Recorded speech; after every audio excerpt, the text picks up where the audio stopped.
Welcome all back to Dominant Mets Nation. And the New York Mets tonight, unfortunately, suffer a I'd say, damaging loss. A damaging loss for many reasons.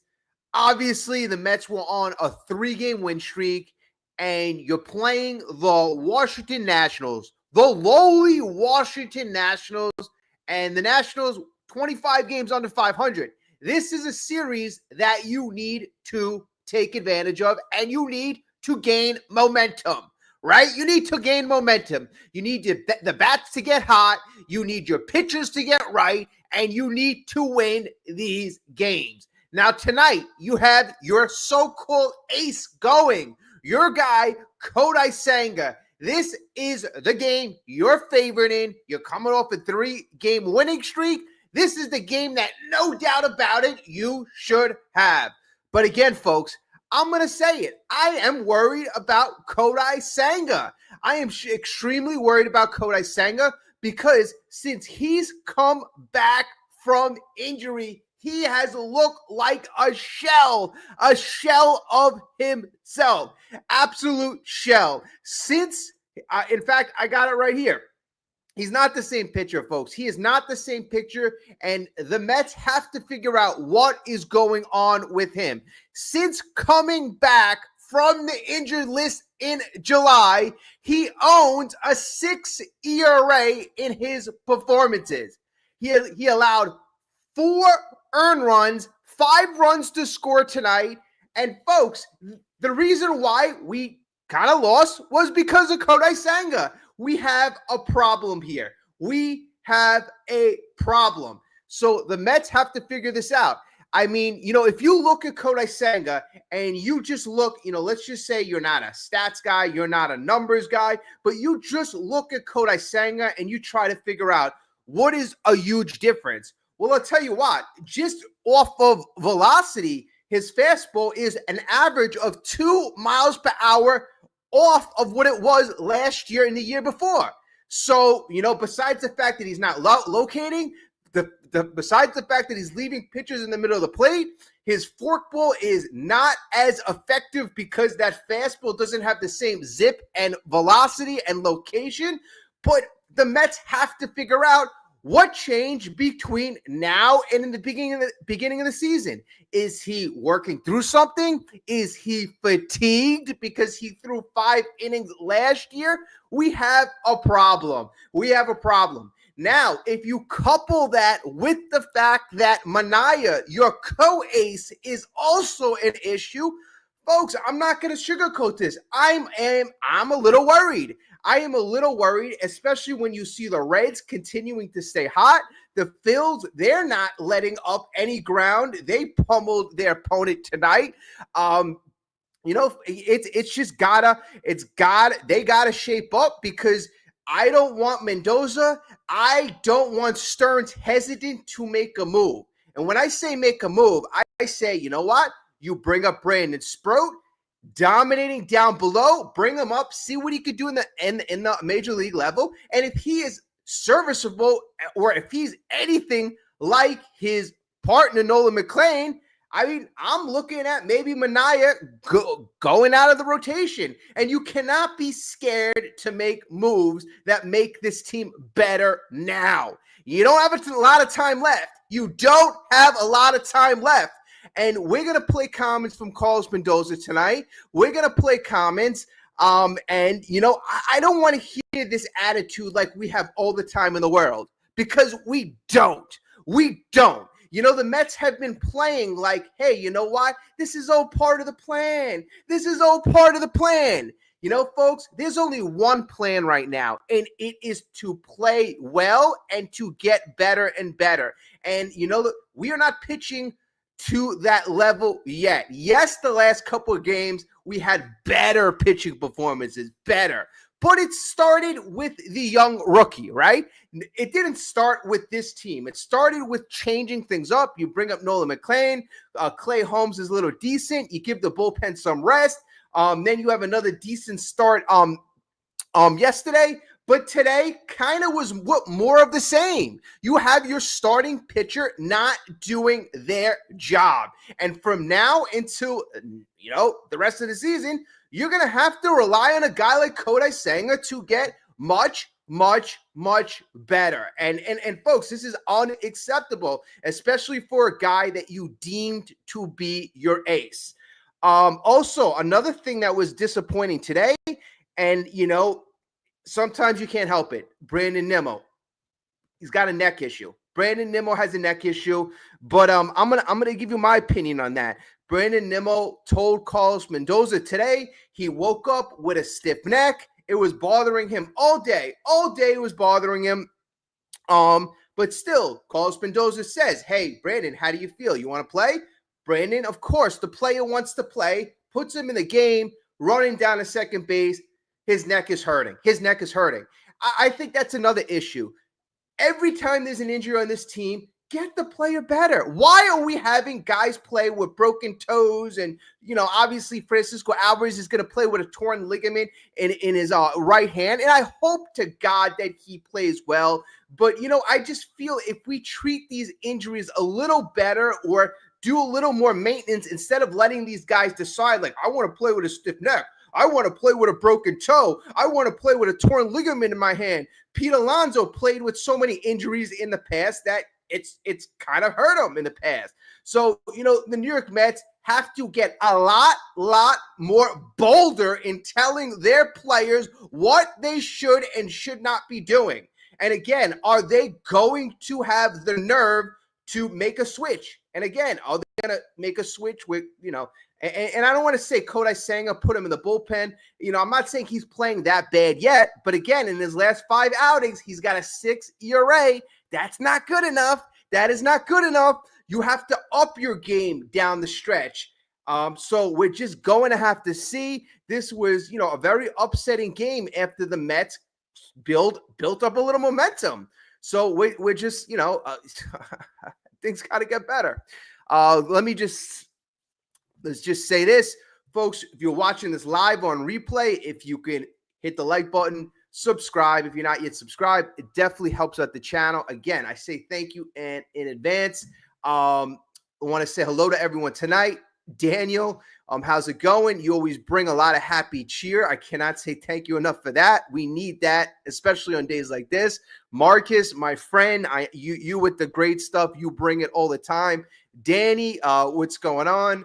A lot of good comments from you lately. Thank you again for that. Richard, you know how I feel about you. Thank you as always for being here. You know what? It's just frustrating. It is just frustrating because I penciled this in as a win. When you have your ace on the mound, you pencil this in as a win, especially when you're playing a team 25 games under 500.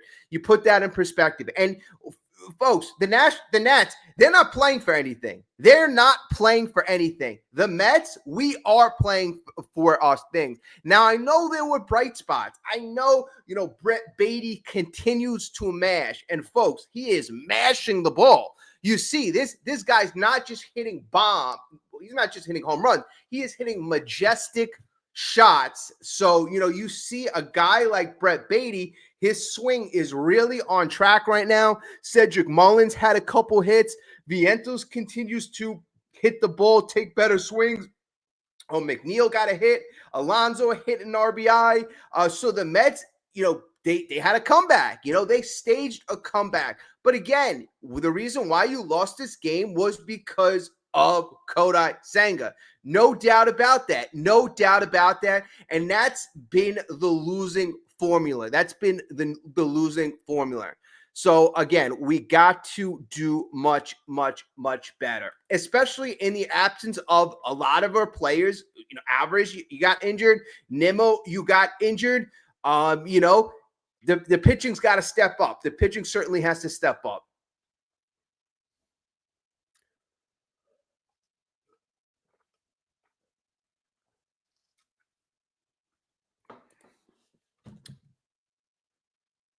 Marcus, you're right. Senga might never get right. What happened to Nimmo? And I heard Torrens got hurt as well. It's a lot. Torrens, I didn't get the latest update on that. I heard about that. Nimmo, he just woke up with a stiff neck. Apparently, this injury to Nimmo goes back to 2019, right? So it's an old injury. It's an injury that he's been playing with for a very, very long time. So it bothers him from time to time. Today is one of those days. And I always say this, when you're dealing with something, you're going to have good days and bad days. Nimmo woke up. Today was a bad day. Today was a bad day. And that happens when you get guys who are in their 30s, guys who have wear and tear on the body. And, Nimmo's got knee injuries. Nimmo's got lower body injuries, so the body's connected, so, you're going to wake up with a stiff neck every once in a while. But the Mets right now are in such a desperate situation that I'm not sure they're making the right decisions.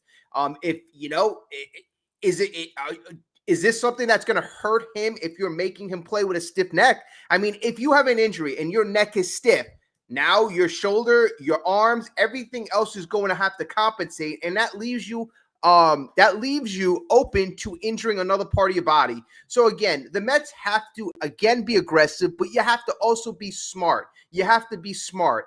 I don't think the problem down the stretch is going to be the offense. The problem down the stretch is going to be getting these pitchers up to that level where we could actually put a run together into the playoffs and go win a World Series. That's what it's about. It's about going to win a World Series. And again, I'm not going to celebrate we won 3 out of our last 4. That's not good enough. We have to be elite right now. And that's because of the fact that we went through such dramatic and drastic losing streaks. So again, Stearns, bring up Sproat, bring up Jonah Tong. Again, get the most talent on this team. I went through our minor league system. And again, I'm not the biggest minor league guy, so I don't know everything about the minor league. But what I do notice is a lot of our arms in the minors, a lot of our pitchers are having very, very good seasons. So we have a whole slew of guys we can turn to. A lot of them probably aren't on the cusp like Brandon Sproat and possibly Jonah Tong. But that's what I'm saying. At least bring up those guys. Those guys are going to, again, if not be lights out. I mean, you're not always going to get a Nolan McLean, but you see how the young kids spark. They spark the veterans. I guarantee you Clay Holmes pitched better because he saw a rookie do that the day before. It's going to spark the offense. It's going to spark the team. It happened in 2015. A guy like Michael Conforto, I think that was good bringing a young kid up in the middle of a race. I like that. I think it brings good energy. It changes the dynamic in the clubhouse. And you saw on a Monday, you saw when the Mets were winning how tight knit that bench, that dugout was. You saw the smiles, and you juxtapose that when we lose. This team is very emotional. This team is very streaky. We don't need this to start piling up losses. Tomorrow is going to be very, very important. We have a very important pitching matchup, and we have to turn this around very quickly.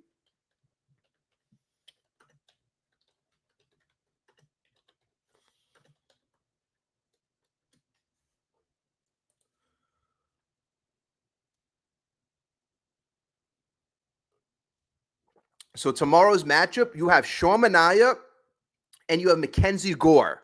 Sean Manaea obviously has been struggling mightily. He's 1-1 with a 4.78 ERA. And again, you saw Kodai Senga didn't pass the test. Sean Manaea, can he get it right? Can he show you a glimmer of hope that this guy is going to be an asset down the stretch? Because again, not getting any production from Kodai Senga and Sean Manaea, that is something that's not going to help the New York Mets down the stretch. First of all, you need both those guys, but you need at least one of those guys to be productive, right? Kodai Senga not productive. Sean Manaea, hopefully he steps up. Hopefully he's locating the fastball, and the fastball has a bit more life on it. Hopefully the Mets can kind of correct mechanically, analytically, whatever they do in that damn pitching lab, figure out Sean Manaea's issue, and, we see some drastic improvement tomorrow. Because you know what made Sean Manaea look even worse? The fact that Sean Manaea pitched last Friday, right? He faced the Mariners. The Mariners in that game ended up scoring, I believe, 11 runs. And then the very next day, that same exact lineup gets shut out by a rookie making his first start. That makes Sean Manaea look even worse. So even just ego-wise, I'm hoping Sean Manaea gives everything he has tomorrow. Whatever preparation he does has to do for this game, he steps it up, because, again, he did not look good. And the way Nolan McLean looked the next day, facing the same lineup, made him look even worse. And again, we're going to get to comments from Mendoza. I'm going to play that for you very, very shortly. I just want to get to some of your comments, because I know you always got good stuff. Oh, Reds are losing. Are they losing? I mean, I can't believe this. I don't. Okay, all right. Thank God the Reds lost. Thank God, but I don't want to rely on the Angels having to beat the Reds. The Mets got to start taking care of business. Thank God the Angels. Thank God the Angels beat the Reds today. But again, the Mets have to take care of business. But again, thank you, Richard. At least that kind of makes the blow a little better.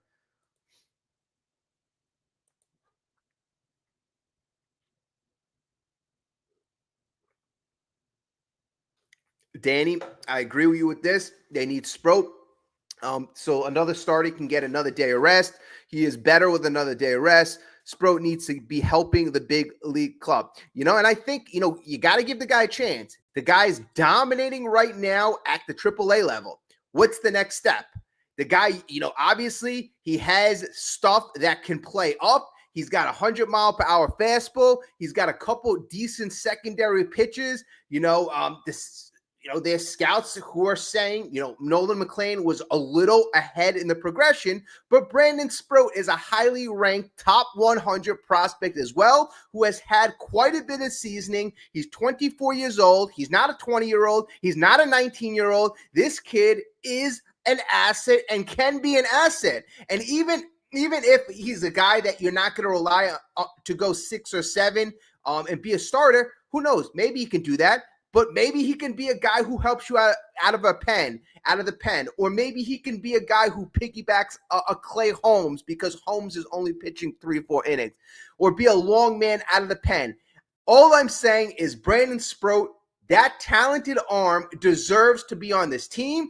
And, I'm not going to worry about knocking off guys who are unproductive like Montas or Ryan Stanek. I'm not going to worry about it, because those guys have had plenty of time, especially Ryan Stanek, to prove they belong. And if they haven't proven by right now, August 21st, that they belong, too bad. Give the young kid a chance to prove himself.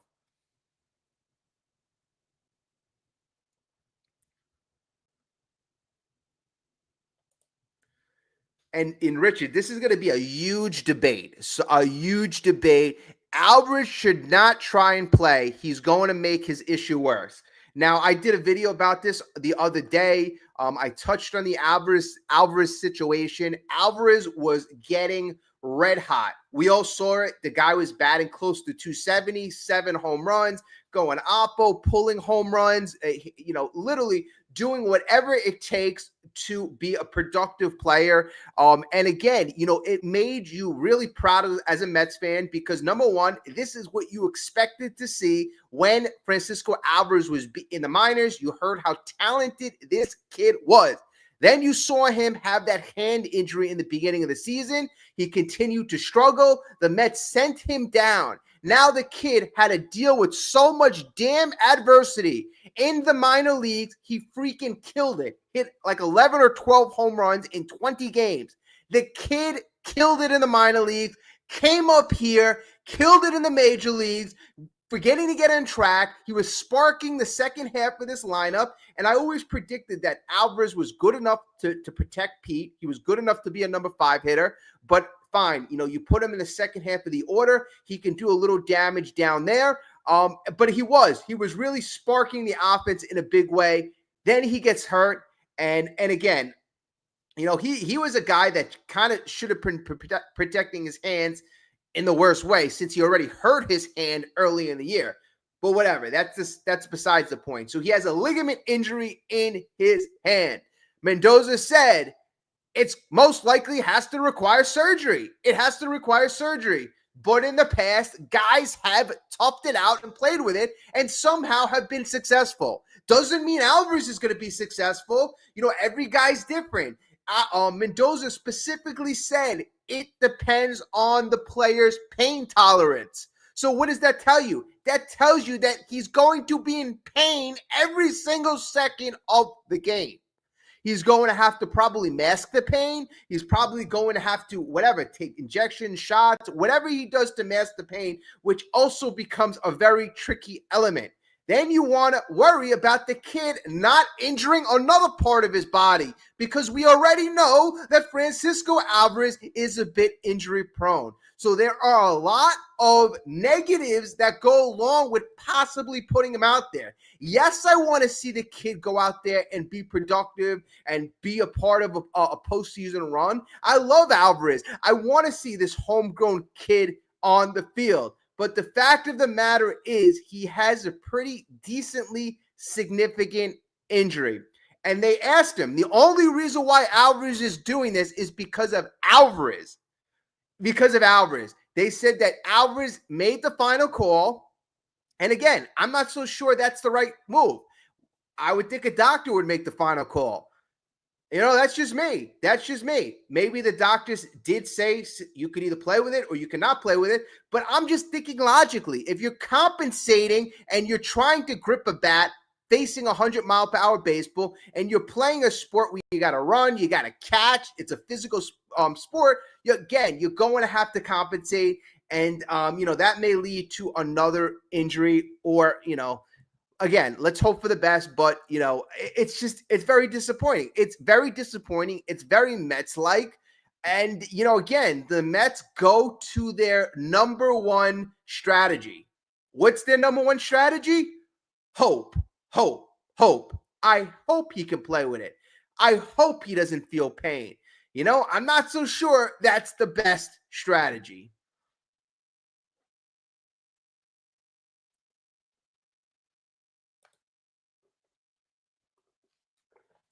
Marcus, you're right. If you're David Peterson, what are you thinking now?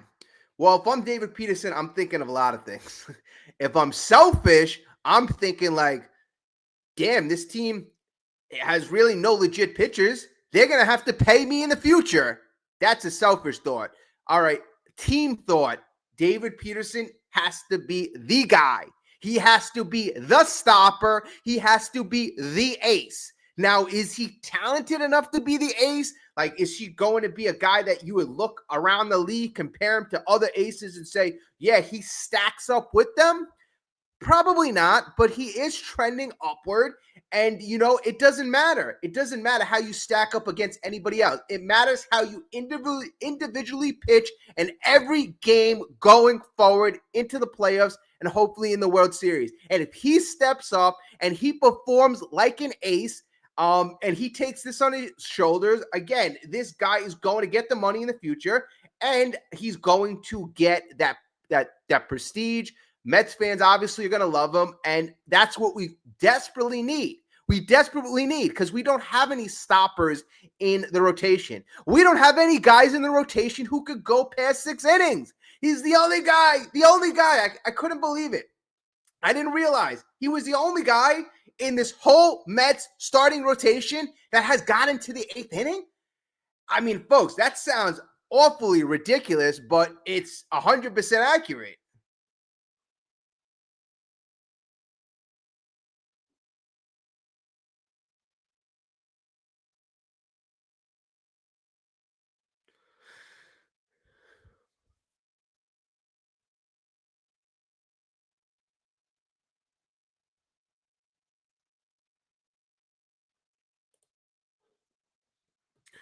What's up, Daniel? You're right. This is all you need to know.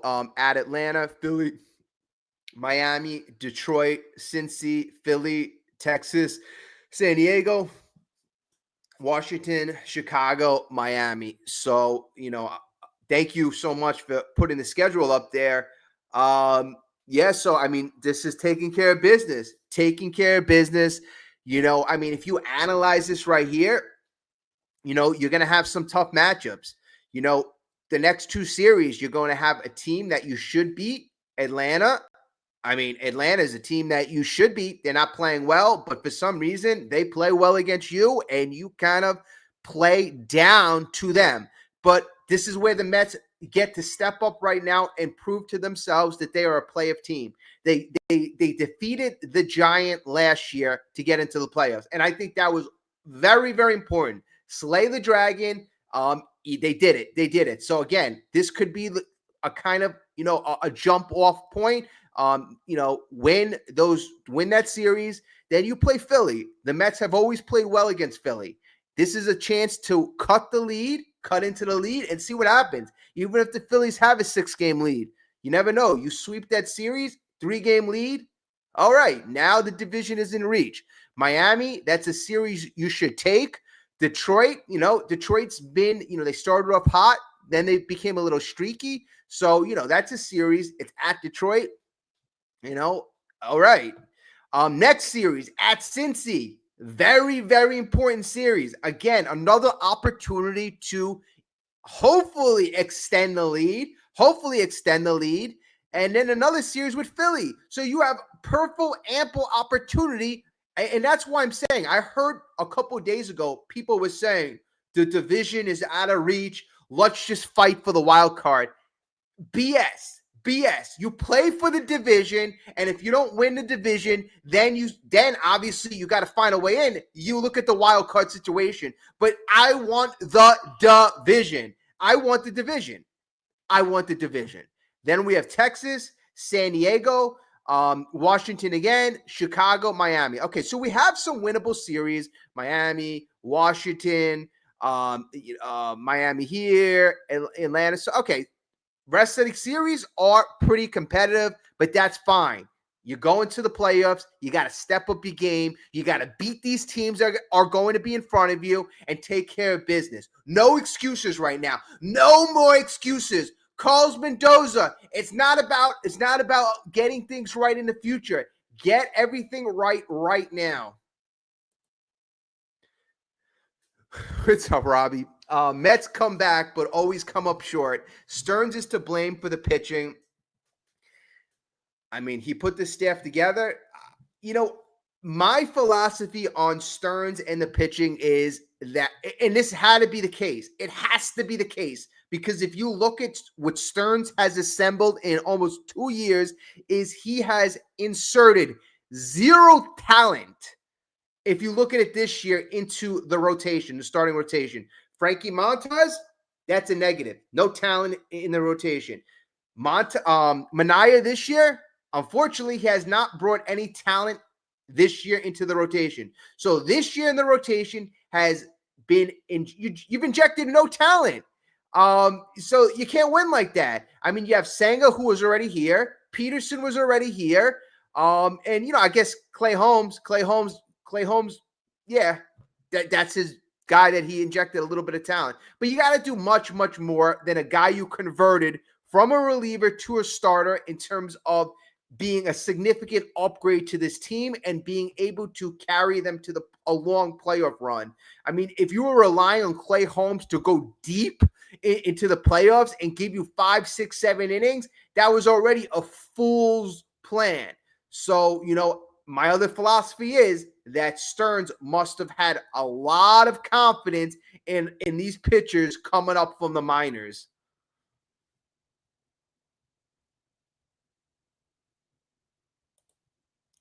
Rob, you also want to bring up Tong or call 2025 a bust.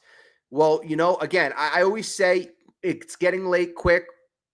I'd rather them err on the side of bringing up as much talent as possible, as early as possible, and that's another thing. We're juggling the fact that hey, we want to get this guy 2 more starts in the minors or 2 or 3 more starts, let him stay down there for 3 more weeks, and then when he gets to the majors, he'll be so much more better off. I mean, is it if the kids had hundreds and hundreds of innings pitched under his belt, is another 5 or 6 innings or 8 innings, is that going to be that much of a difference maker? Especially when the kid can impact you on the major league level and get you much needed wins now? I don't know.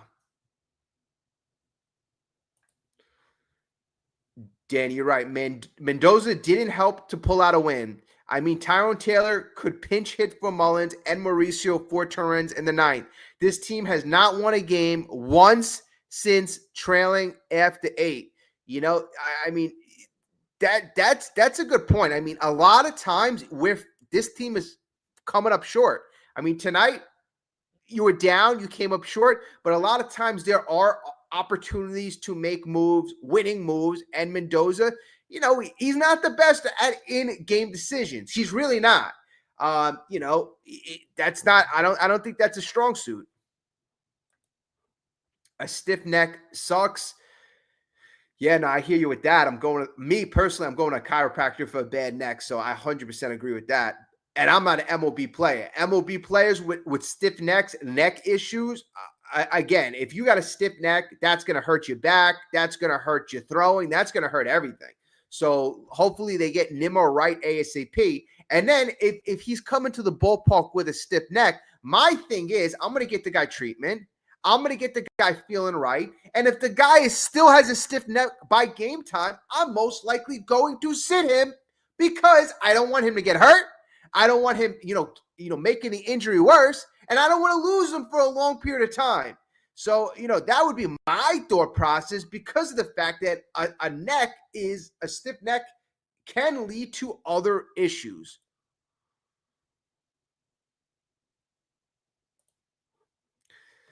What's up, Will? This is our New York Mets. This team has been done. I can't wait for 2025. Come on, Will. I mean, we still got time left. There's still like 35 plus games. They still got the wild card spot. We're way far from giving up on 2025. I know these losses make it feel like the season's over. I know. They're gut punches. Francisco Alvarez got hurt the other day, gut punch. Nimmo, you see him walking out of the game, gut punch. Senga continues to suck, gut punch. Mets come up short tonight, gut punch. Losing to the Nationals, these are all gut punches. But at the end of the day, it's still feasible for the Mets to win the, to clinch a playoff spot. It's still feasible.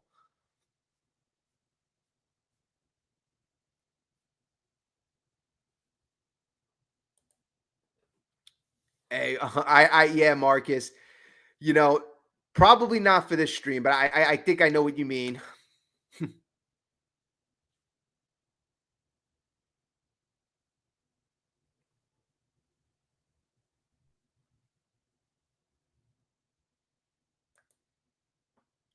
I know. He meant 2026. So did I. When the Mets lose, the thinking is not the best.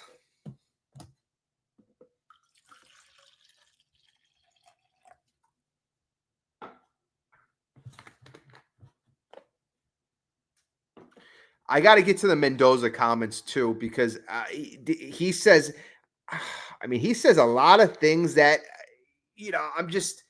I don't know. I'm just not really happy with. I like listening to old interviews. Whoever was a fan of Mike and the Mad Dog. I was listening to like one of these interviews from 2001, and I'm telling you, that is how you interview and how you talk to the managers. Like these days, a lot of the reporters, they don't ask like the right question. I mean, the manager would do and say something stupid, and a reporter will move on to the next question. I mean, this old interview kind of just made me miss the way kind of things used to be. Like managers weren't allowed to get away with making the stupidest of stupid moves, and if they did make those moves, they would have to answer for those moves. Kind of not anymore.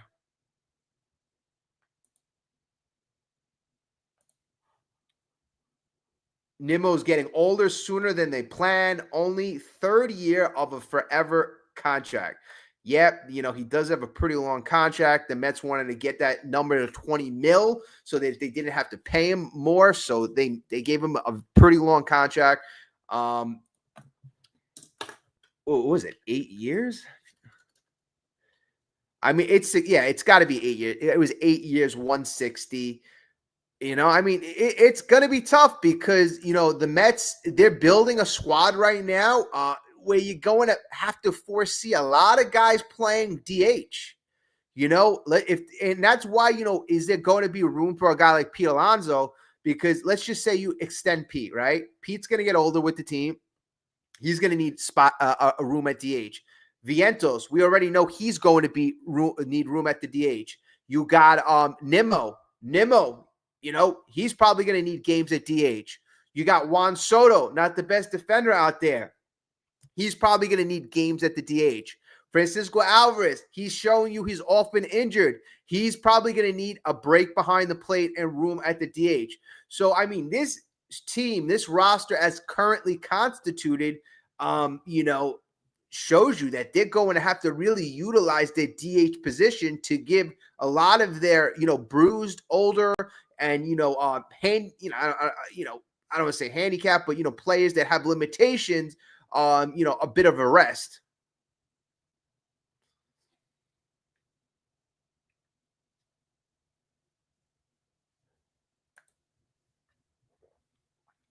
Robbie, you're right. They had 6 months to strengthen pitching and failed.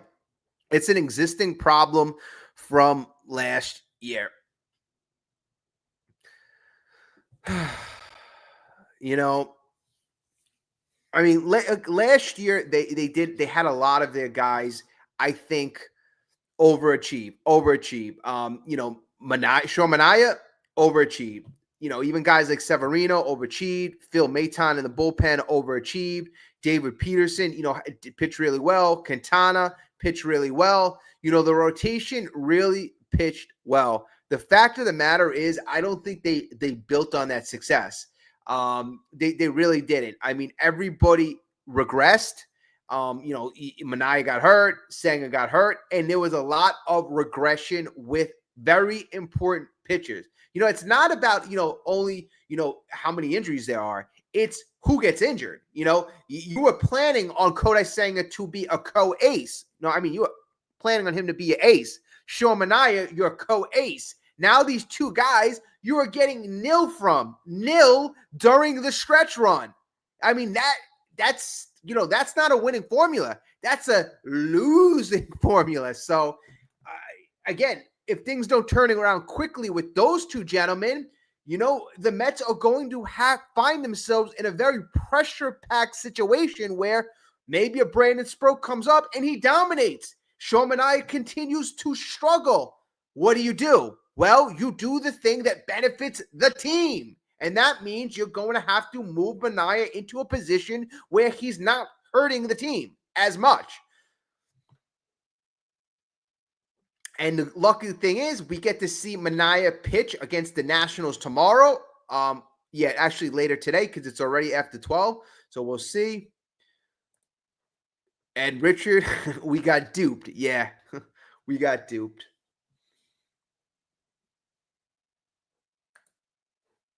Soto did not earn $55 million this year. Absolutely right. He was the highest paid player in baseball. He's obviously far from the best. Didn't make the All-Star game, had that one good month in June, a lot of other months that were, just very, very mediocre, far below his standards.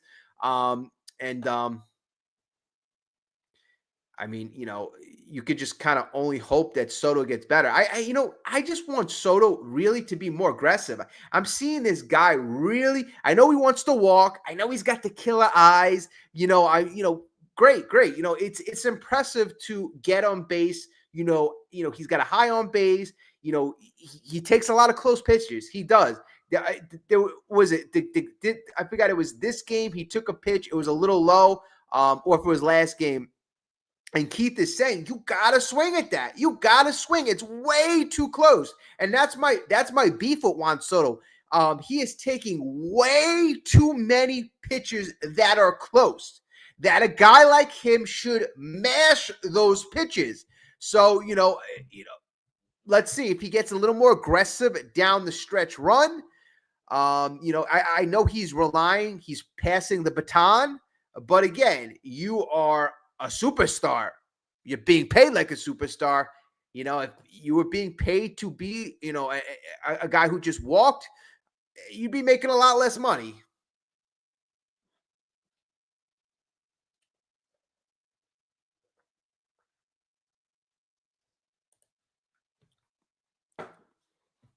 Well, you're right. This is our New York Mets. This team has been done. Our offense can't carry the team. Too inconsistent. As far as pitching, just not good enough. Well, the offense has been much better as of late. Much better as of late. But they have been inconsistent. I think the pitching, we just really have to get the pitching going. Have to get the pitching going.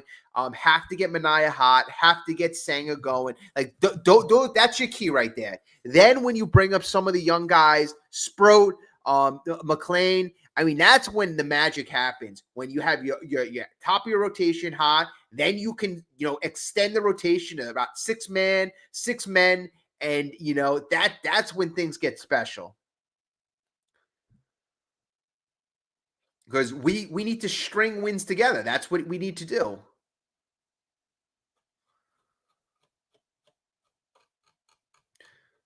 All right, so let's get some of these comments going. Sorry, these video clips going. Give me a moment.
Yeah, I mean, that left side neck, he just woke up stiff. Thought didn't think much of it, but just didn't get better. And as he was ramping up to get ready for the game, kind of continued to get worse. And it's like I'm gonna try it. And then after the first at bat, and then playing in the outfield, like it was just it got to a point where like he couldn't do it. So day to day, and we'll see what we got here. I don't think so. I mean, he's dealt with this before, and it's usually 24, 48 hours. We'll see what we got. All right, folks, did you just hear that? Basically, he was dealing with this neck injury all before the game. It was getting worse before the game, getting worse. And they just ask him, oh, you want to play? And Brandon Nimmo goes, yeah, I want to go try. I mean, folks, that's even worse than I thought. That's even worse than the news, the article I read. Oh my God. Oh my God. I mean, just let the guys go out there and hurt themselves. Just let the guys go out there and hurt themselves. This is why I'm worried about Alvarez. Tomorrow, but like I said, it's day to day. He's beat up a little bit. The catcher's interference there, where it looked like a hit and run, and he's trying to go get the baseball. Got him pretty good there, but then a couple of foul balls got on the hand, and he's getting locked out right now. But he was able to finish a game, and it's just normal day of a catcher there back there when he's getting a lot of foul balls. Yeah, stuff-wise, he was good, like the velo, and he just left, that 0-2 to the on sweeper up in the zone. Then a couple of pitches, like middle. We've been asking him to compete in the strike zone, but then especially when he's ahead, today he left pitches right down the middle, and they made him pay. He was kind of like a we're in lead-off walk, catcher's interference, and then, infield single, and he just, they were all over on pitches in the strike zone. So, bottom line, Kodai Senga wasn't good. Kodai Senga was not good, was not effective. Obviously, as we just saw, leaving pitchers right over the middle of the plate. MLB hitters are going to tattoo that. And again, you're seeing, players just sit back, just like when Mania pitched a couple short days ago. The offense of the other team are just sitting back, waiting on some of these pitchers. And again, Carlos Mendoza. Honestly, that was a very bad post-game press conference. Again, telling, he's got no say. Brandon Nimmo, do whatever you want. Your neck's getting worse. You want to play? Good idea. Go out there and play. I mean, that's silly. I thought there's a thing. You got to stop the players from hurting themselves. Of course, these players are going to want to play. And that's been a problem the whole year. We're going to look back at this season and we're going to say, why did Lindor, crap the bed for 2 months? Why did Lindor crap the bed for 2 months? It's because Mendoza and company let the guy play with a broken toe. It happened in the past with Pete Alonso where he was hurt. He got hit, pitchers, this and that. He's got hurt in the past, and he played when he was desperately hurt as well. And again, hearing what Nimmo did today and what the Mets team let him do scares the crap out of me when I think of Francisco Alvarez going out there with a torn ligament in his thumb. So, that's a problem. You can't let guys, you got to protect guys from themselves. Bottom line, especially when they are with the team for long time. It's not like Nimmo's a free agent after this. You have Nimmo signed, as we mentioned, for 5.5 years. So, again, that just Mendoza's comments after this game were abysmal. In terms of injuries, it seems like you have the inmates running the asylum. And that is not a good formula. Kodai Senga, he made Kodai Senga sound much better than what we saw on television. And what we saw on television and what the Nationals saw in the batter's box was not a good pitching performance, was not a pitcher that, strikes fear, and was not a pitcher that, I'm like, all right, I'm confident in. They have to fix him. And his pitchers, velocity was there. his velocity there compared to when? Last start? Because in his last couple of starts, his velocity is way down compared to last year and the year before that. So I don't know what he's talking about when he's talking about the velocity being there. That he hits 92? I don't know.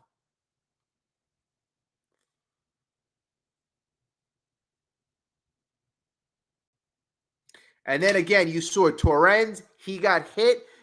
He got hit in the hand, I guess. So they have to reevaluate that situation. But again, it looks like the Mets catching situation is not looking so great at the moment. They are dropping like flies, unfortunately. And the Mets are going to have to address that situation. They're going to have to address that situation. On the minor league level, there's really, unfortunately, not much there. There's really not much there. But that's, I mean, past I mean, really what's I'm going to see if we have some other options.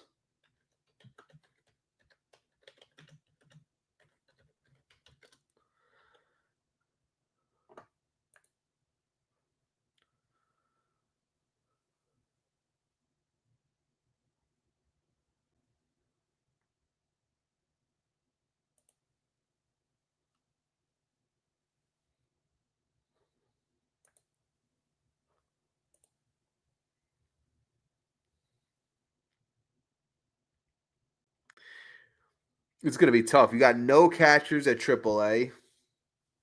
And then anybody before that is not going to be really ready. So the Mets are going to have like a really tough situation with this catchers. And that's probably why they're letting Francisco Alvarez do what he's going to do, is because they know that, and that really falls on a guy like Stearns. It falls on a guy like Stearns. You got Alvarez, who's really injury prone, yet you don't have any legit catchers after Luis Torrens.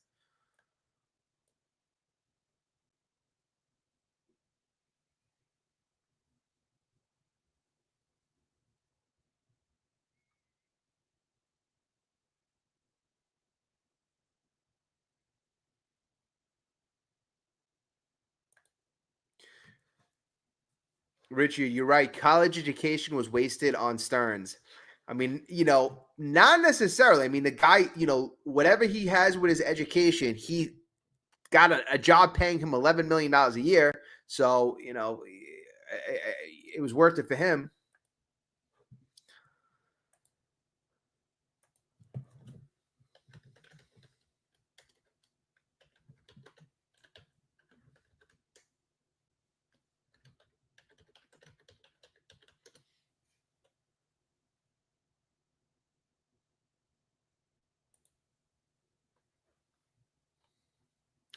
So I always forget this guy. The Mets, they recalled Hayden Senga from AAA yesterday.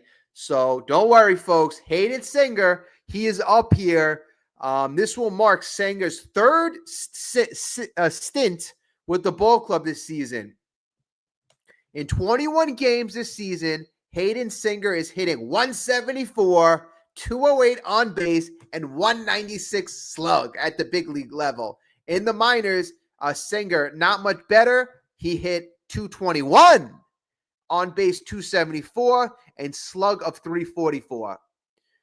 So those are our catchers right now. You got Torrens and you got Hayden Senga. Not very good. And I always say how important the catcher position is. And I always say how important it is to have multiple good or multiple respectable catchers, because, you got a catcher, good catcher. He's, you don't want to play him more than 120 games.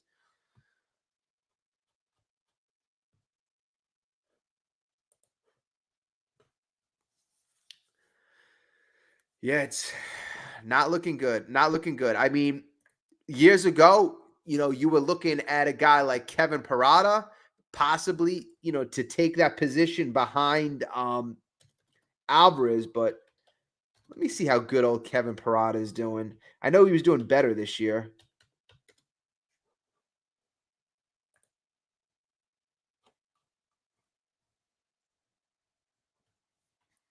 So Kevin Parada is at double A right now. He's at double A. He's had 313 at bats this year. He has 9 home runs, 43 RBIs, and he's batting 250. 250. So he was our number one prospect a few short years ago. In 2021, we drafted him when he was just 19 years old. He's been, toiling in the minors for 4 years. Really didn't realize his talent. Not 4 years. We drafted him 3 years ago, but still, nonetheless, first round pick, 2022 draft. That was supposed to be our backup catcher or at least an asset. He turned out to be, nothing but an asset. So that's why these draft picks, there's so much of a crapshoot. They really are.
See, again, like Mendoza said, a lot of these pitches were thrown right over the middle of the plate.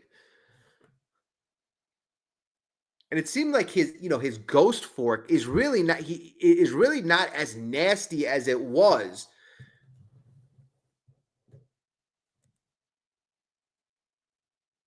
Ooh, the Juan Soto gun. All right, so the Mets were down 4-0, so they did mount their comeback. But again, getting off to a 4-0 deficit, that's devastating for the New York Mets. Look at this bomb. This is a bomb from Beatty. A bomb. A bomb, folks.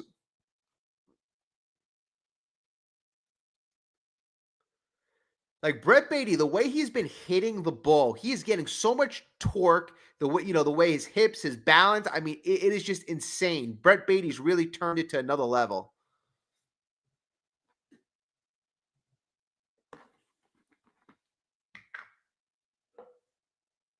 All right, Richard, have a great night.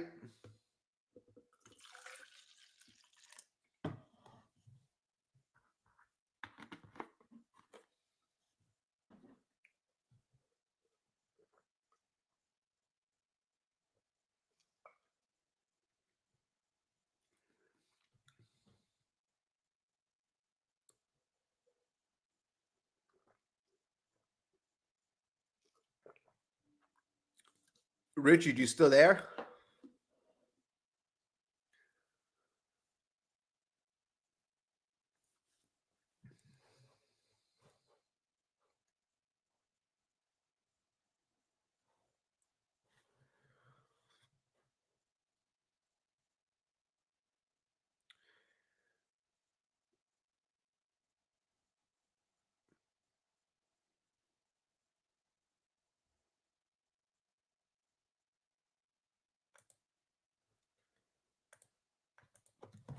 I want to play a very old but entertaining. You'll see.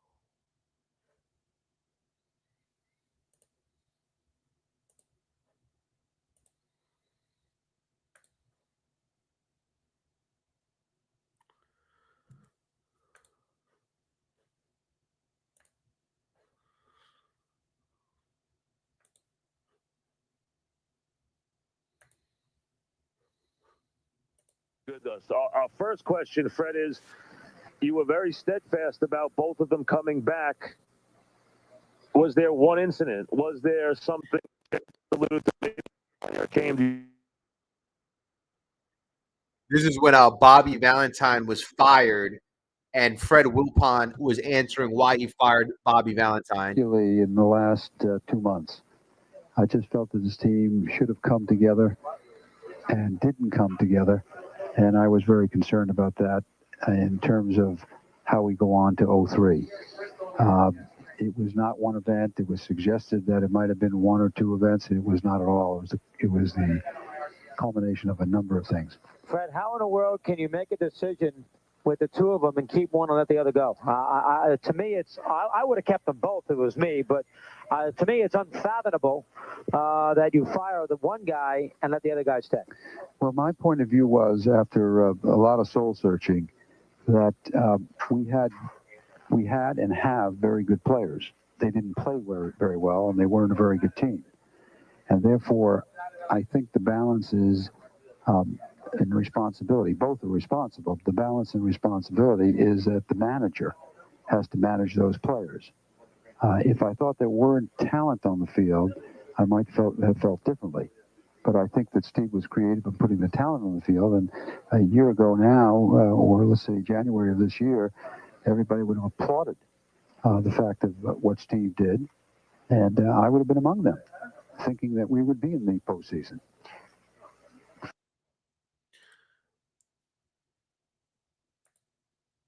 Yeah, so this is a very similar situation to what happened years and years ago. I think this was end of 2002.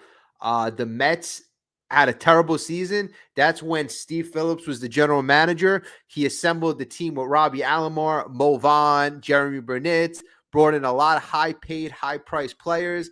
The Mets drastically underperformed. They had like 77 wins. And at the end of the year, Fred Wilpon had a choice. Do I fire Steve Phillips and Bobby Valentine, or do I just fire Bobby Valentine? So apparently he just fired Bobby Valentine, and he said, reason being, we had enough talent on the field. And I think that kind of, correlates or parallels to this year where, we have the Juan Sotos, the Francisco Lindors, Kodai Sengas, we have all-stars on the field. Will, God forbid, this doesn't go in the direction that we want it to go in. How will this season end up? Will it end up where the manager gets the blame, just like Fred Wilpon back in the day said that the manager deserves the blame when you have talent on the field and the talent doesn't produce? Fred, the decision to fire Bobby was yours alone, right? Correct. You didn't consult your general manager on firing Bobby? No, I didn't. I didn't consult him. I didn't ask him the question directly.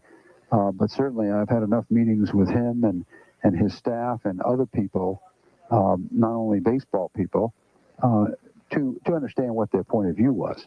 They may not have made their point of view directly to me, but I understood what their point of view was. Well, the point that Mike's going to get at, I don't want to steal Mike's thunder, is that you made the decision by yourself to fire the manager, yet you gave the lame duck general manager permission to go hire the next manager. No, I didn't. I said, Chris, what I said was he and his staff will do all the interviews and the prep-up work. When they're ready to make some recommendations, I might interview a couple of people. And then we will sit down and we'll mutually agree upon who that manager should be. Are you comfortable with your general manager having, say, 1 year left on his deal and having a lot to step up for next year, and then have a prominent manager, maybe a star manager underneath him with a big contract and multi-year? It's going to seem like he kind of completely overshadows the general manager. Well, I think that the general manager has to produce as well, and if we get a great manager and there's overlap, so be it. We'll have a great manager. Hopefully, we'll have the Steve and his staff along for more years than 03. But it's performance now. This is performance-based business. But you didn't think while you didn't think he deserved to get fired, you don't think Phillips has done anything that deserves for him to get a new deal that would be, say, the same length as your new manager. That's correct. Fred, and you're telling us, good job, Mike, in that. Fred, you're also telling us that you were not influenced by maybe a couple of veteran players, maybe not you personally, but the organization was not influenced about how we got to change the atmosphere around here for next year to make this move? Well, I think that wasn't the question that was asked before. But in answer to your question, Chris, I think that it plays in the influence, but it was not someone who came to me or anything like that. I did talk to players. I talked to them about a lot of different things of how they thought the team should be improved. And but see, Fred, that's what really drives me crazy. You are paying these guys, most of them totally overpaid for their production. You are paying these people all this money, and they all basically were awful, all of them, all season long, including Leiter, anybody you want to mention. Yet you may have listened to what they had to say about the manager's office. Well, I didn't say the manager. I said we had discussions. I didn't ask them about the manager. Well, obviously the manager came up. The clubhouse came up. They the didn't. Chemistry came up. None of the players talked to me about the manager or what they thought about the manager. They did talk to me about, can we get a whatever, not whatever. Get what? Well, what did they want to get? Well, some of the players wanted to get another number one pitcher, for example. And was it feasible that we could get a number one or a strong number two? Okay. That's all right. So that's just a little flashback to some old school baseball interviews. Okay. So someone was asking me when they were asked about the Alvarez injury, and it was said there have been players in the past that were successful when playing with that injury, and who would that player be? So again, I did some research, and there was actually in the New York Post, and again, I'll show you who that is, and we'll go through, the info.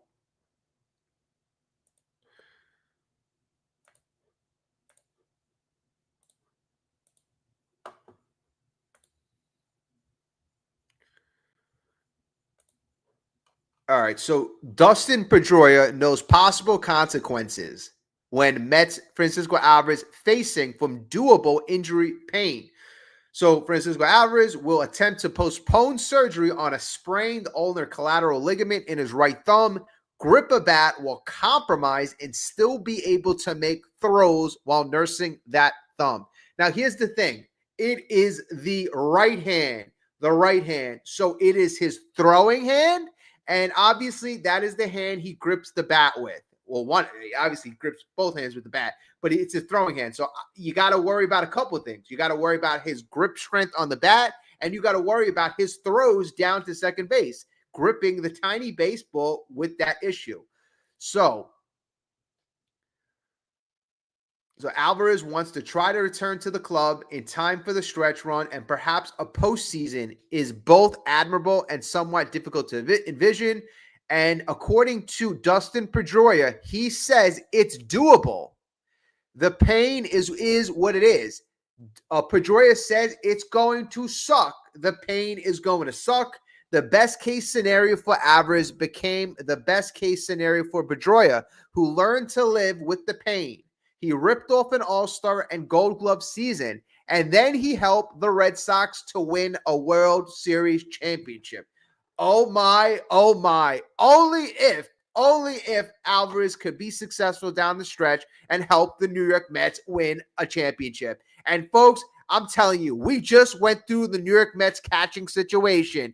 Hayden Singer and Luis Torrens. The New York Mets need Francisco Alvarez in the worst way. I'm not saying it's the smartest thing, but based on what they have, Francisco Alvarez with a torn ligament in his thumb is much better than the other alternative, Hayden Singer. And again, you need two decent catchers. All right. So again, moving on. So Dustin Pedroia was a man who learned to live with the same exact injury, what became an All-Star, won a Gold Glove, and helped the Red Sox win the World Series. So even if it's a rare success story, it is something to inspire Francisco Alvarez. So Pedroia says, put it this way. I'm 42 now, and it still hurts. Wow, think about that, folks. He's 42 now, and it still hurts. That is, honestly, that's a little worrisome because Francisco Alvarez, what is he, 23? I mean, that is, but folks, think about this. If Dustin was, I don't know how old he was, but we're talking about a kid that we expect to be in the organization for, at least 6 to 10 more years. I mean, you know what? And maybe is that an effect? Does he still feel that because he didn't let it heal because he played with it? Like that makes me question the process because I want Francisco Alvarez to do whatever he can. Yes, I want to win this year, but I also don't want the kid to feel this injury for the rest of his life. Remember, he still has an MLB career.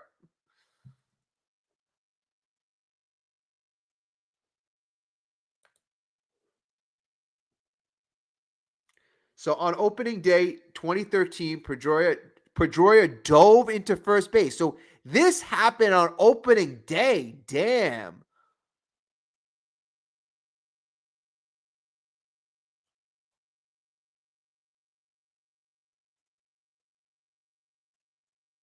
So coming off seasons of, just so you know how it affects the power, the power component. So Dustin Pedroia had home run seasons of 21, 15 before 2013. And then in 2013, he had 9 home runs. Without using much of his thumb on the bottom hand, he said pitchers could jam him high and tight on pitches that he could no longer get around on. He sought pitchers on the outside part of the plate that he could guide the other way. According to Fangraphs, Pedroia's pull percentage fell from 45% and 40.2% the previous 2 years to 37.2%. I mean, that's not crazy. But he does say you have to change your approach, change your mindset. He said of dealing with the torn UCL, he adapted. He found a routine he could live with, work with, and be successful with.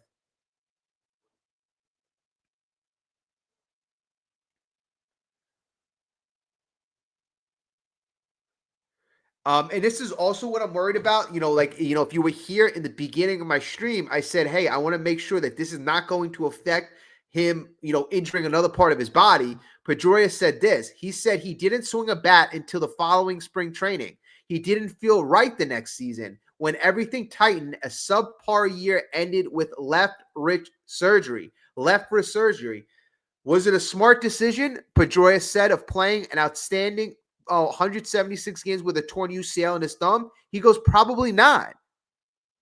The cases are not identical, but Alvarez's vulnerable thumb is on his right hand, which the Mets actually feel is preferable considering his left has to take the pounding that comes from catching flamethrowers. So again, it's not his catching hand.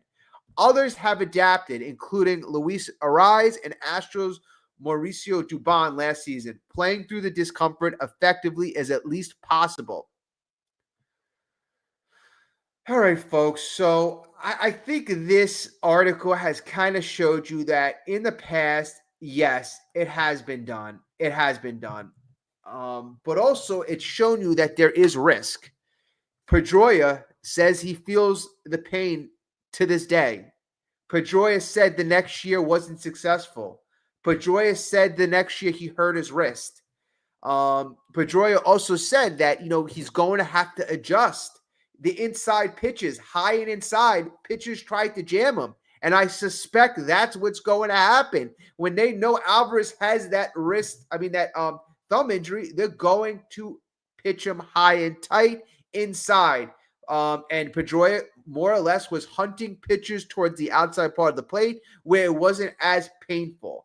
So I really hope the Mets are doing a good evaluation, making sure that they believe that this is not going to have any career long-term effects on a young, promising kid.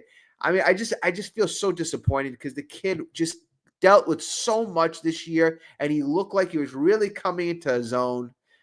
I really had him as my X factor coming into this year. Danny, you're right. Chris Russo's a San Francisco Giants fan, hates the Mets organization. I could do with Mad Dog. He's a big. Obviously, we all know he's a Giants fan. I just used to love the radio back then.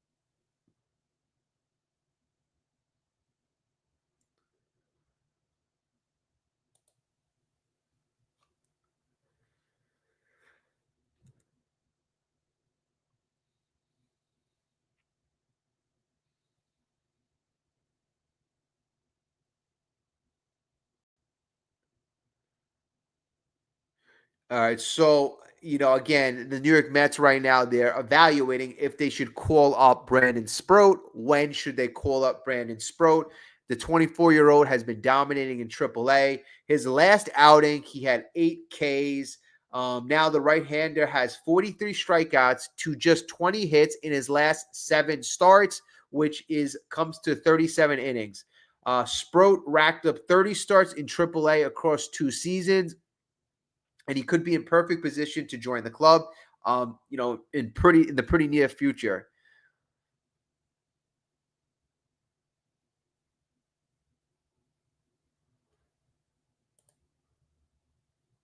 And this is the fact of the matter is right now, the numbers back the urgency in terms of bringing up a guy like Sproat. And I'm going to say this over and over. David Peterson, despite him being, really, really good, having an excellent outing, he has surpassed his career high workload by far. And let me actually give you his career high. His career high, I believe, was 121 innings pitched. And now he's got to be closing in on 140, I believe. His career high is 121, and now he's at 136. So at this point, in about a little after mid-August, he's already 15 innings past his career high. So he's in uncharted territory.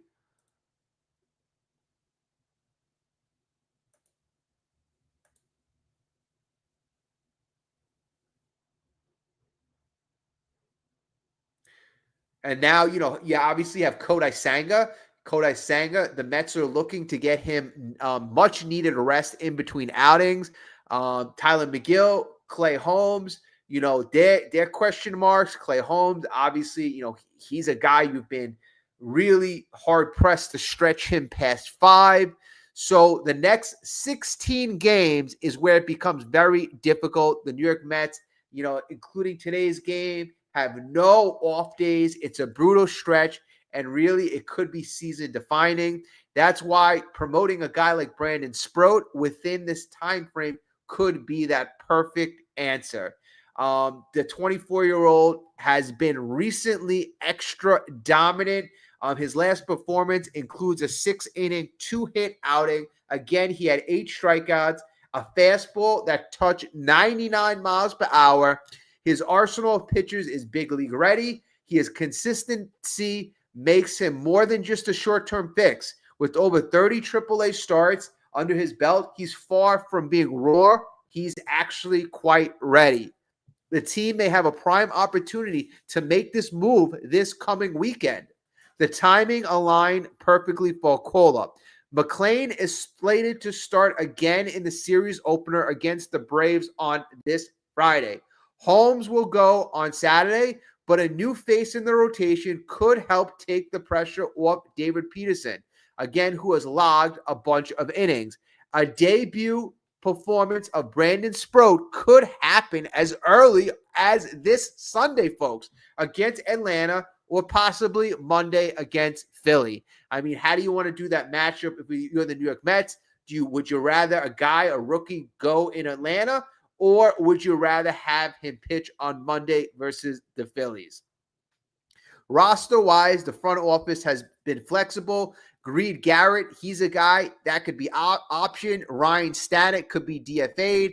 I don't want to option Greed Garrett. Despite him having a shaky outing, I still think that he provides value. I'd rather go with, DFAing a guy like Ryan Stanek. I mean, folks, it's about improving the talent.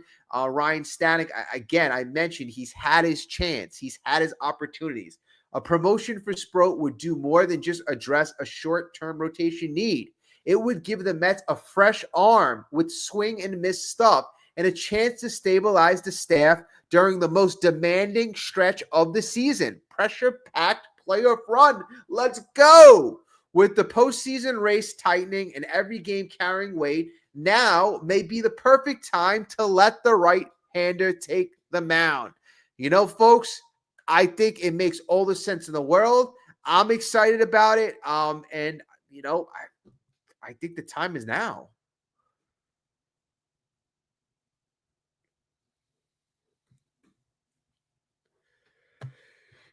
All right, folks. So it is past the 1 o'clock hour. We're probably gonna call it quits with our kind of a midnight edition. We keep going after midnight. So this might as well be our midnight edition. So we're gonna touch base very soon.